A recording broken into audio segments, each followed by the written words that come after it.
everybody. Good to see everybody. Thank you for being on time and even early. I am impressed.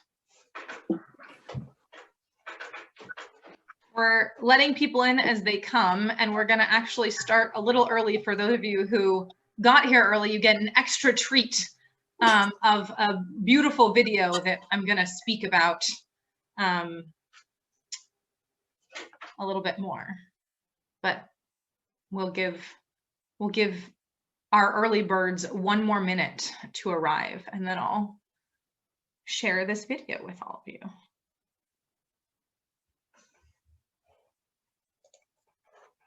Yes. Heather, we've been finding that different people have had such different experiences and reactions. It's been really interesting, I think, for people to kind of move through their various experiences of the vaccine doses.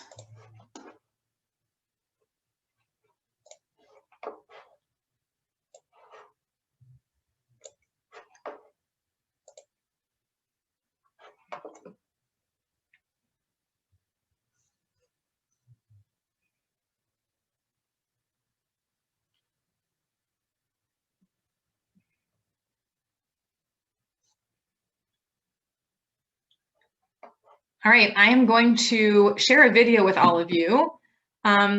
It's an Israeli video, so it's the artist is Israeli, so the song is in Hebrew, and that means that likely most of us will not know what all the words mean, and that's okay.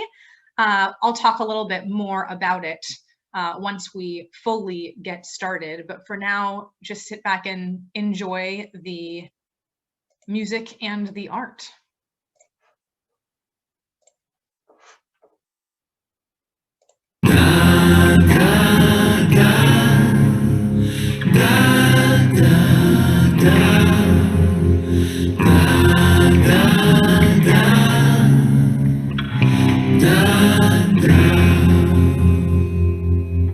דע לך שכל עשב ועשב יש לו מלאך טוב שאומר לו גדל, אבל דע יש שמלאך נרדם, יש שרפות ביער,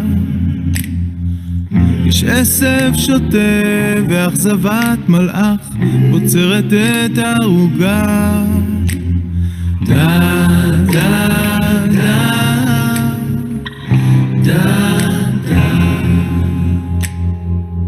ישנים שכונות עוברות בשדה כמו חרמש, תנים משתופפים בתבואה נדרסת, יש שכאבי גדילה מציבים את הירק, ואם הגבעול מתגבה התהייה אולי מוטב היה להישאר כאן.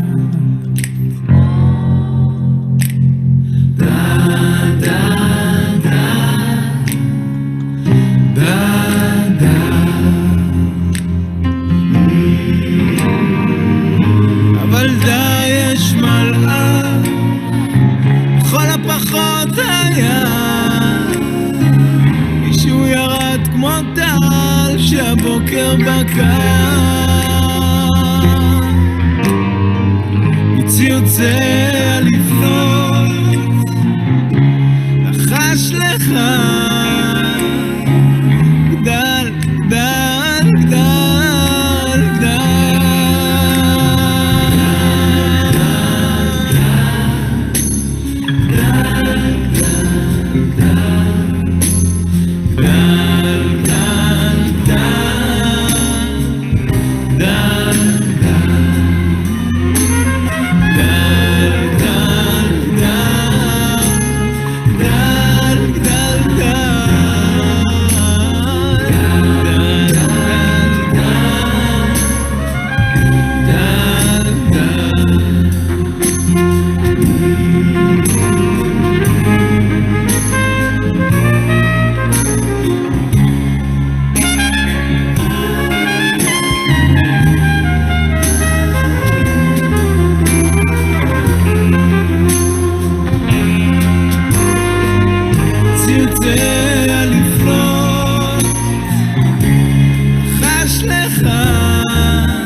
Welcome, everyone. I know many of you arrived as our opening video was playing. That video is a song called Da. The word is Da, and it is by an Israeli artist. His name is Shai Tzabari. And I wanted to share it with you tonight because I wanted to share, actually, the words with you. And so I'm going to go ahead and do that.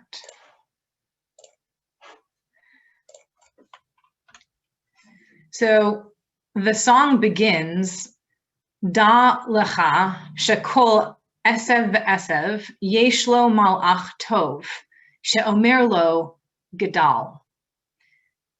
You should know that each and every weed has its own good angel cheering it on, saying to it, grow. This image comes from a midrash, a story that teaches that every blade of grass has an individual divine cheerleader. It teaches us beautifully that God is rooting for every living thing, down to the blades of grass in our yards. But then the song continues. You should also know there is an angel who falls asleep. There are fires in the forest. There is a wild weed, and the disappointment of an angel harvests the flower bed. Sometimes the growing pains turn the vegetables yellow. And with the stem rises a pondering, perhaps it would have been better to remain a bulb. Perhaps it would have been better to remain a bulb. How many times in this past year have we each wanted to remain a bulb? How many times have we wished we could curl up in a ball and hide underground for a while? How many fires and wild weeds and growing pains have we faced? This past year has been like none other. Isolation, loss, fear, the racial reckoning of last summer, and the political changes over the winter. It's been a lot. In the words of this song, Da, acknowledge all of that pain and sadness. Listen, the words say, sometimes angels fall asleep and the world turns upside down and all growth looks like pain and destruction. But then the song continues. Aval da, yesh malach. But you should know there is an angel, or at least there was. Someone will come down like dew when the morning emerges from the twittering of beforehand, whispering to you, grow. We are here tonight to be each other's dew, to whisper to each other, grow. We are here to begin to reconnect, to rebuild, and to process and to make meaning of this last year. Tonight is only the first step in this process of listening and learning from each other about the issues that sit heavy on our hearts. At the end of this night, we will ask each of you, along with the entire congregation, to participate in our listening campaign, to gather in groups of 8 to 10 people, either in person or on Zoom, for what we call house meetings, opportunities for intentional conversations about how this year has affected us and what we might choose to do as a community to bring justice to a world in such deep disrepair. You'll hear more about that later, but for now, I want to hand it over to Nicole, who hit the ground running as our social justice outreach coordinator less than 2 months ago and has already surpassed all expectations, and without whose tireless work this campaign would simply not be possible.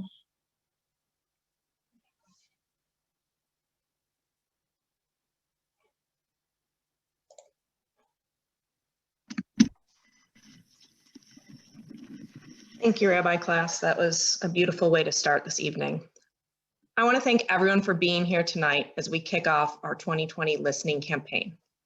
I want to give a special thanks to the team that has helped put this night together with incredible leadership and guidance from Rabbi Class. Sandy Altschuler, Jill Blumenthal, Rebecca Drexel, Noah Grenade, Betsy House, Matt Kelly, Ruth Portis, Stephanie Starr, and Brittany Yoho. You will hear from many of them tonight and throughout the listening campaign. Here's what you can expect in the next hour. First, Stephanie is going to spend a few minutes talking to you about the goals of this evening and the listening campaign as a whole. After that, you will hear from a couple of your fellow congregants who have agreed to share their stories of their experiences over the past year and how it has brought them here tonight. Next, Rabbi class will engage us all in an online activity where we will each have a moment to reflect on our experience of the pandemic. After that time of reflection, each participant will be put in a breakout room with 3 to 4 others for only a few minutes, I promise. Don't freak out. During that time, you'll have an opportunity to share and communicate what you learned during the previous exercise, and then you will be brought back to the larger group. At that point, Jill Blumenthal will talk to you about where we go from here. This is just the beginning of the larger listening campaign, and there are so many ways to get involved. Jill will walk you through each of them, and you can decide what's the best fit for you. Lastly, we will hear from Rabbi Knight about the importance of this campaign to Temple Beth El and the larger community. Before you leave, you will have the opportunity to fill out a Google form asking for your commitment and participation. It's a lot, we know, and we promise we will be succinct. So please enjoy this evening and participate fully. At the end of the program, when you have the opportunity to sign up, please do so and commit to contributing to this process with us in one of the ways Jill will outline. Thank you again for being here tonight.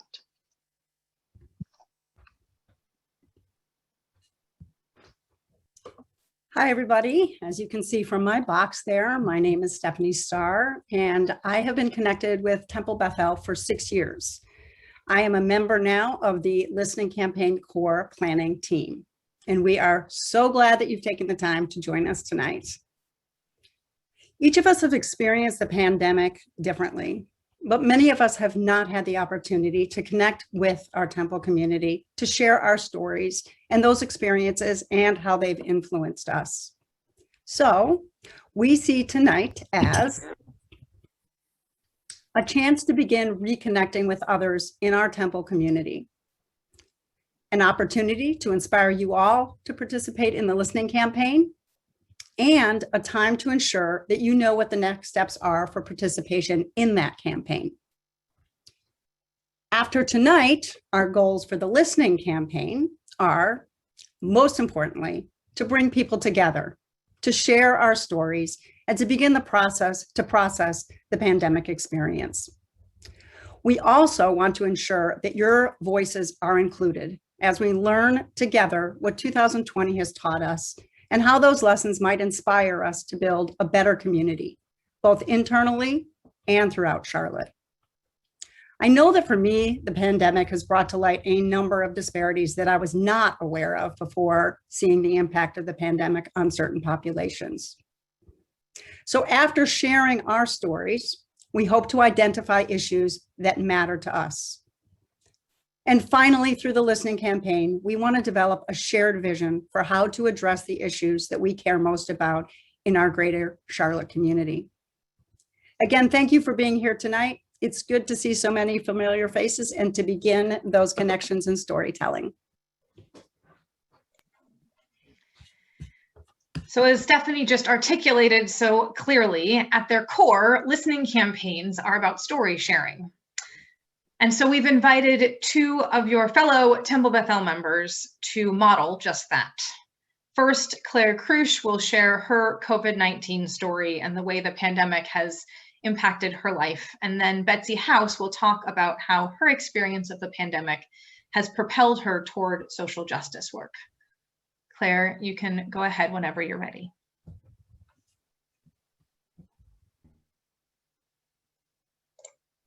We can't hear you. Okay, can you hear me now? I can. One more time. Yeah, one you more time. unmuted, but then you remuted. There you go. Okay, it keeps flashing on and off, so. Okay, let's hope this works. Hi, everyone. My name is Claire Crush, and this is my story. 101 days and then some. On March 4th, 2020, I boarded a flight to Newark, New Jersey for an 11-day visit with my 93-year-old mom. This was nothing unusual since I visited her every 4 months. The first few days of the visit, there was much reporting about a COVID-19 outbreak in New Rochelle, New York, and how quickly people who attended a party there were getting seriously ill. I wasn't that concerned. After all, from where I was sitting, New Rochelle wasn't that close by. Yet each night, news reporter David Muir would give alarming updates on this virus. A doctor by the name of Tony Fauci was introduced into our homes. I remember being just a little scared as he warned us that this virus was very deadly, especially for the elderly and people over 65. Of course, that included my mom, and then it dawned on me, Alan and I are both over 65. 14 days after I arrived in New Jersey, my mom's memory care center went into lockdown on March 18th. Airports were jam-packed, flights were overbooked, and it looked like I'd be stuck in New Jersey for an extra few weeks until things got back to normal. Normal, that word, normal. I visited my mom through her bedroom window. I would touch the cold glass outside with my lips to give her a kiss on the other side of that glass window. Things escalated rapidly. 28 days after I arrived in New Jersey on April 1st, someone had tested positive in the memory care center. My mom got tested April 7th. The test came back positive April 10th. And by April 16th, just 43 days after I arrived from my usual visit with my mom, she became one of the first to die of COVID in the small township of Greenbrook, New Jersey. We had to wait 6 days for a funeral due to the large amount of deaths, but this was nothing compared to what was happening 26 miles away in New York City. The 11-day visit turned into my mother's funeral and the cleaning out my childhood home. I returned to Charlotte 101 days later. I kept wondering, when would things get back to normal? That word, normal. But summer 2020 had just arrived, and in late June, my husband tested positive for COVID-19. I quickly learned about peripheral ground glass in the lungs. I learned about markers, oxygen levels, and fevers that went up and down like a dial on the radio. I was home dealing with loss. I had a very sick husband in ICU, and boom, I didn't need a test to know that I too had COVID-19. It felt like I had been run over by a truck.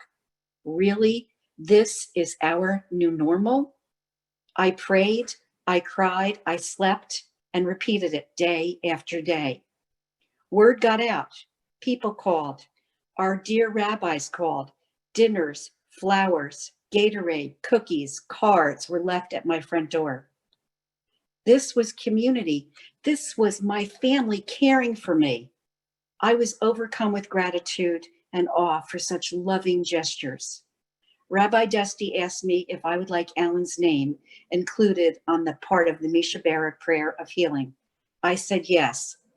And as fellow congregants saw his name week after week, people would call us to check in.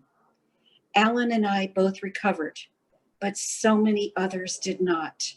And we just honored my mother's first yahrzeit just last week.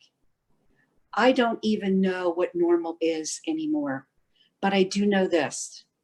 Our community, this congregation that we call Temple Bethel, was our saving grace during a time when nothing was normal. Thank you. Claire, thank you so much for sharing. You're I know welcome. so many people who have experienced pieces of loss and pieces of fear, and you articulated so well so many experiences that I know people in this room have had. So thank you for the courage to share. You're welcome. Betsy has a very different story, but equally important, so I'll invite her to share now. Thank you. Over this past year, I have felt so many things: thankful, privileged, lucky, guilty, and powerless. During the pandemic, every Wednesday morning, I went on a run with a friend. One week, I took her on a route through my neighborhood. She said, "This is so nice to be running on back roads." She told me she only runs on major roads because she's not comfortable running through neighborhoods. She's afraid to run on back roads. She's afraid to run on back roads because she is Black.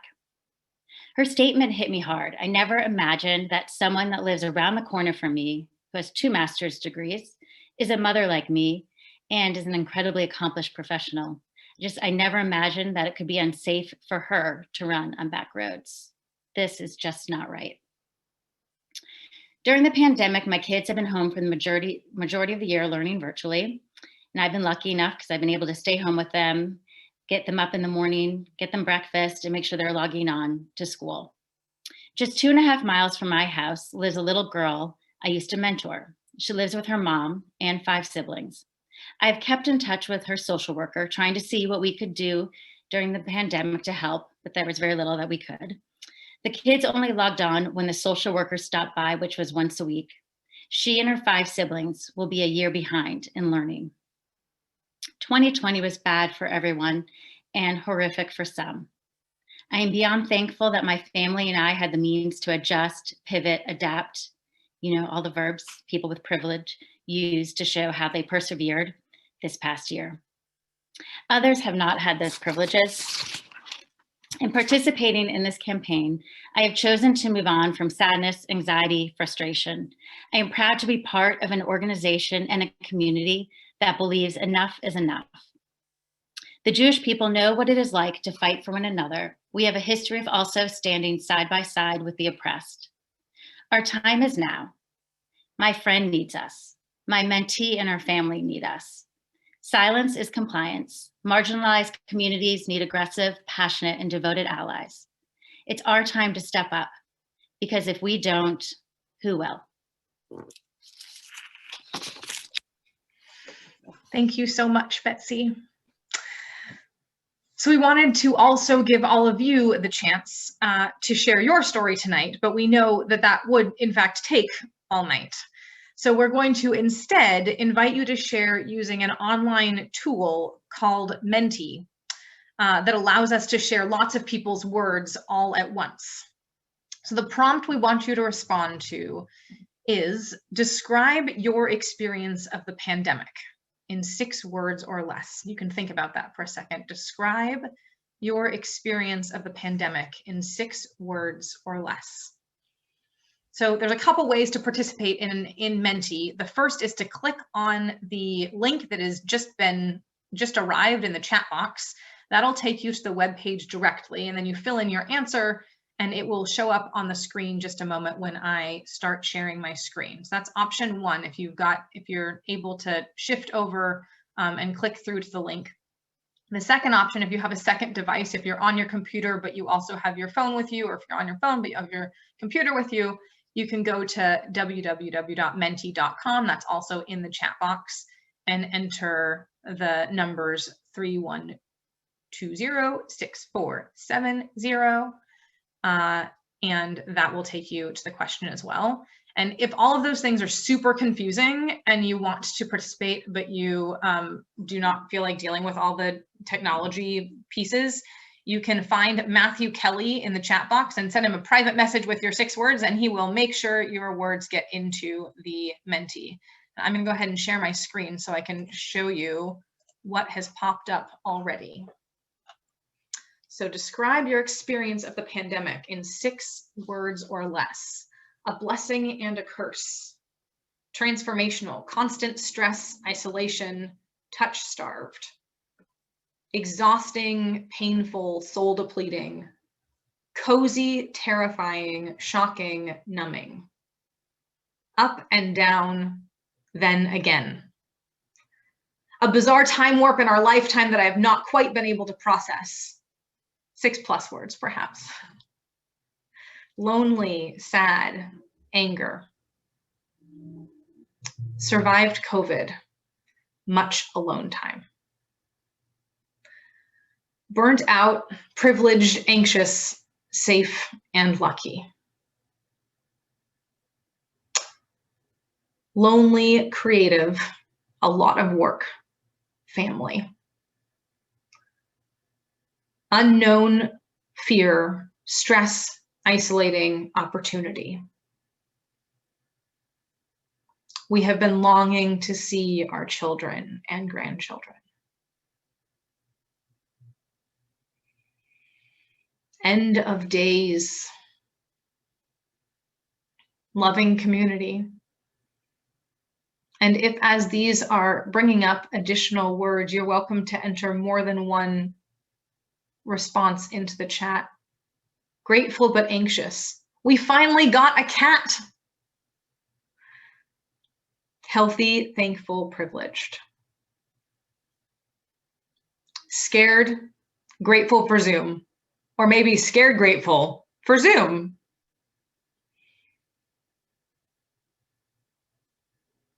Lack of technology, hunger, safety checks. Grateful for relationships and little things. I felt powerless, transformational, chance to get close to Judaism, grateful, anxiety. Gift of time. I don't know. Thankful for contact. Lucky, grateful. Weight loss. More disparity. Boring, terrifying, freeing, aggravating, comforting. BLM awareness. Black Lives Matter. Lonely, grateful, ease into retirement. Respite from a commute. Hard work. I'm going to let it scroll for just one more minute.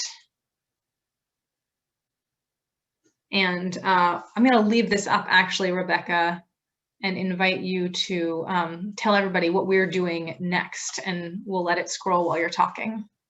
Okay, thank you. So in a few moments now, we're going to be sending each of you into breakout rooms. There'll be a few households together. It's just going to be a short period of connection and some time for reflection. Please take a minute now to think about something that surprised you in the responses to the question that was asked in the previous exercise. So the Rabbi's got those still scrolling in front of you. In the breakout room, you will have 5 minutes to discuss. You will see a pop-up timer letting you know when 1 minute is left. And when the time is up, you will automatically be returned to this larger group. Make sure to introduce yourselves and please give everyone a chance to share. Again, your discussion topic is share one thing that popped up in the Menti exercise that surprised you and why. If nothing surprised you, that's something to discuss too. Natalie, if you'll please open the breakout rooms. Thank you.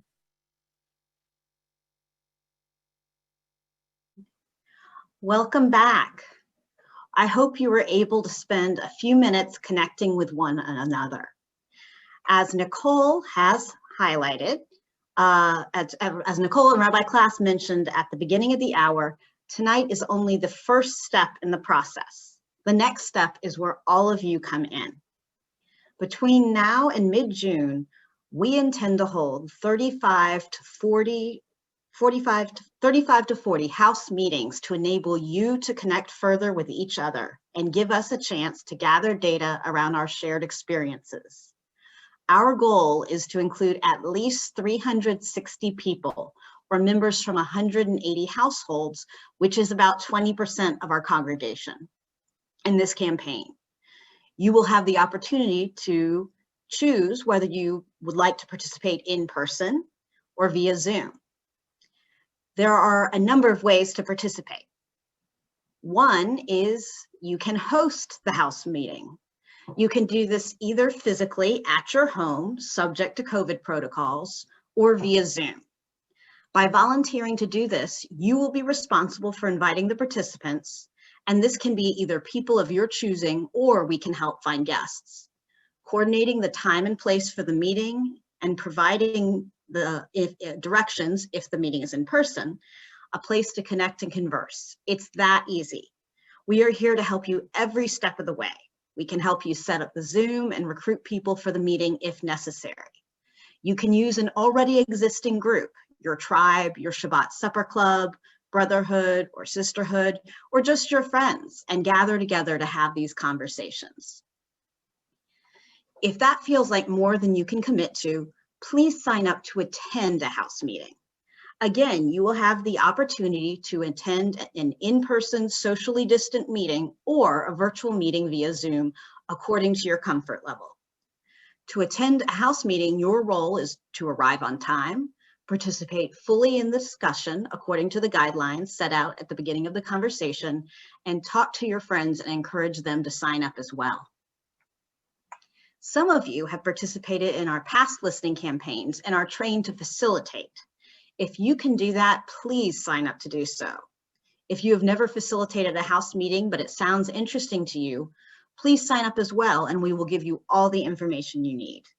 To facilitate, you first need to coordinate a mutually agreeable time and place with the host. Then, during the house meeting, using guidelines we provide you, you will help to guide the conversation to make sure we are truly getting the information we need for a successful listening campaign. Regardless of what role you choose, please participate in some way. This is an important initiative with support from the board, clergy, and lay leaders as we embark on a soon-to-be post-pandemic world and what that means for our congregation and our city.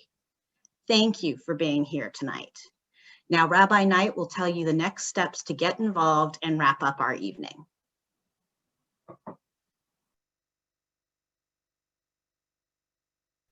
You think I've never, pressed unmute before, but I promise you I have. It is good to see everyone here and to see, as I sort of look around and to see all the faces and, to be able to sort of hear, at least in the breakout group that I was in, some of the stories that are so powerful and meaningful and impactful to each and every person. For years at Temple Bethel, we've engaged in justice work. And for years at Temple Bethel, we've engaged in that work by building relationships within our congregation and in our community through listening, through working across lines of difference, and by taking action. This past year has truly highlighted for so many people an incredibly painful truth.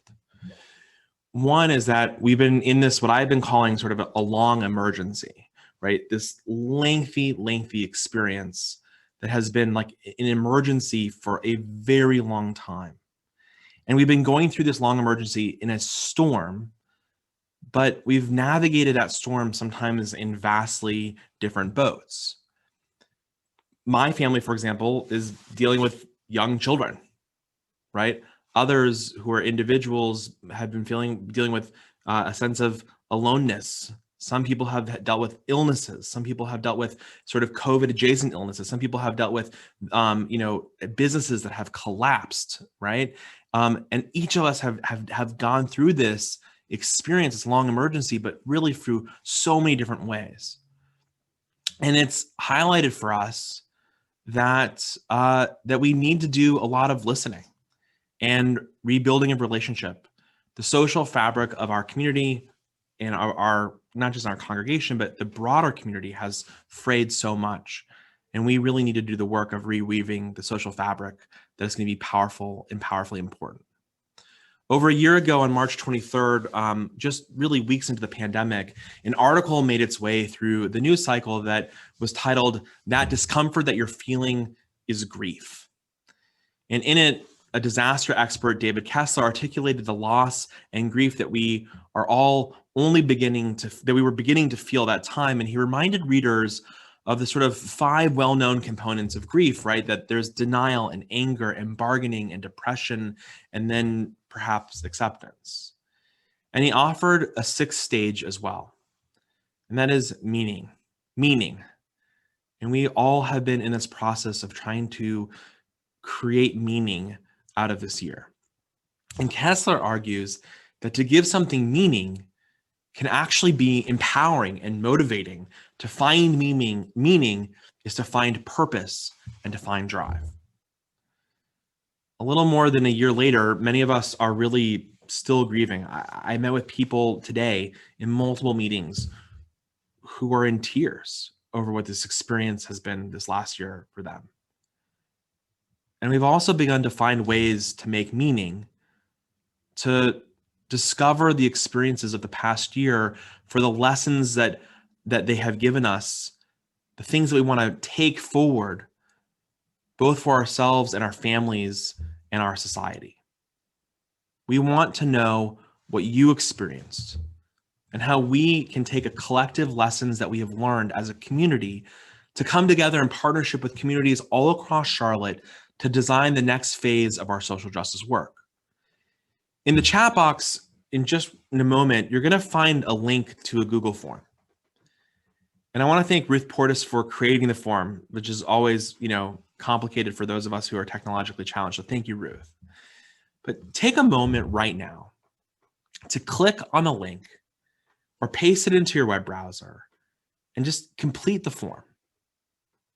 You're going to have an opportunity to sign up, participate in the listening campaign in whatever way that you feel most comfortable. And we'll be in touch with you in the next few days about what those next steps are. Include your name. Include whether or not you're willing to participate, whether you're willing to facilitate, whether you're willing to host, and say what your preferences are. Do you want to be on Zoom or indoors or outdoors, any which way, but we want you to participate and we want you to get involved. So take a moment right now to click the chat box or to click and to go to the link and to get involved in a way that is meaningful and will add meaning not only to your lives, but will help to reweave the social fabric of our congregation and the broader Charlotte community.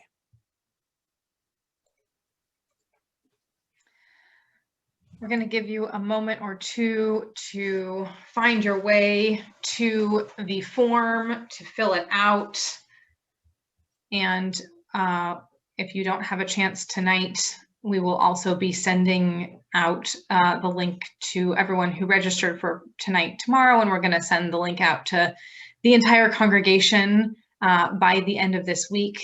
And the more and sooner we have information from people, the better. So if you are able tonight is a really good time to actually click on the form and fill it out. And I'm going to close us out tonight. Rabbi Knight messaged me and said, "Are we ahead of schedule?" He was perhaps concerned that we missed something. We didn't miss something. We wanted to make sure you got exactly what you needed, and then that you got to have the rest of your evening. So we're going to let you back out into your evenings in just a moment. The form, for those who are looking for it, is right in the, if you click the link, the https tinyurl.com link, that's in the chat box, that should send you to the form on whatever device you are on. But if it is scary to do that from where you are, Rabbi Knight has now made sure that you have all seen it. It is in the chat box many times. Definitely there. You can't miss it. And if you'd rather fill it out tomorrow, we'll have it tomorrow as well. But it will be wonderful for us to know kind of tonight, if possible, who we've got. And I'm going to give us all a chance to listen to the beautiful song that we heard coming in on our way out as well. So some of you heard me frame this before we arrived, and some of you arrived in the middle of the video. The Israeli artist Shai Tzabari, and his song is called Da, and the song speaks about what it means to know that we all have a little angel, a little divine cheerleader cheering for us, and that cheerleader sometimes falls asleep and the world turns upside down, but that there is an angel, and that angel is cheering you on and calling you to grow, and so are we all. And so we'll close tonight one more time with the words of Shai Tzabari. As soon as I make it happen.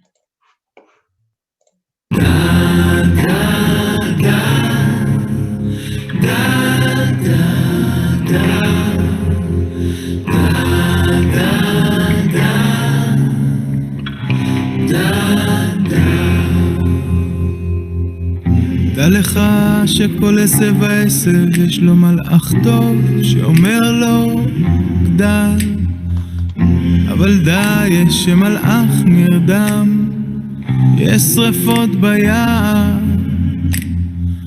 יש עשב שוטה ואכזבת מלאך עוצרת את הערוגה. דע, דע, דע, דע, ישנים שכונות עוברות בשדה כמו חרמש, תנים משתופפים בתבואה נדרסת, יש שכאבי גדילה מציבים את הירק, ואם הגבעול מתגבה התהייה אולי מוטב היה להישאר כאן.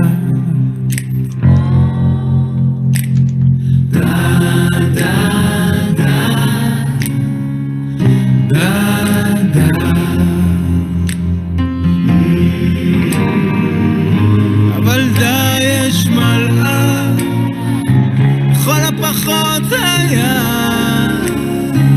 מישהו ירד כמו טל שהבוקר בקע, מציוצי הלפנות לחש לך גדל, גדל, גדל, גדל.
Thanks everyone so much.